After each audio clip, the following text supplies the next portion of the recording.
তোমরা তো আগের ভিডিওতে দেখলেই আমরা সবাই মিলে যাদবপুরের আসানালে খাওয়া দাওয়া করতে গিয়েছিলাম। ওর পাশেই বসেছে খাদি মেলা গো।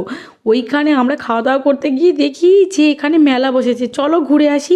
এই মেলাটা ওই 8টা সাড়ে 8টা পর্যন্ত থাকে, আর এটা ফেব্রুয়ারি মাসের 13 তারিখ পর্যন্ত থাকবে। তোমরা চাইলে একবার করে ঘুরে আসতে পারো। সবই হাতের কাজ, এত সুন্দর তোমাদেরকে কি বলবো। এখানে আবার একটা বকখালি খাবার ওই স্ন্যাক্সের কাউন্টারও আছে।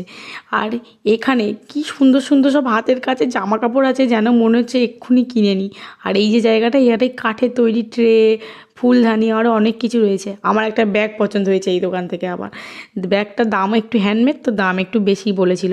যাই হোক, তারপর এখানে এসেছি, এইগুলো দাম দর করছি কিনে নেওয়ার জন্য, ঘর সংসারের জন্য। আর এই জায়গাটায় এইটা আমার খুব ভালো লেগেছে, এই কেটলিগুলোতে দেখো কি সুন্দর তবলা আঁকা, কি ভালো তাই না? খুব সুন্দর দেখতে লাগছে, হাতের কাজ মানে অপূর্ব। আজ তবে আসি, দেখা হচ্ছে কাল। সবাই খুব ভালো থেকো, সবাইকে খুব ভালো রেখো।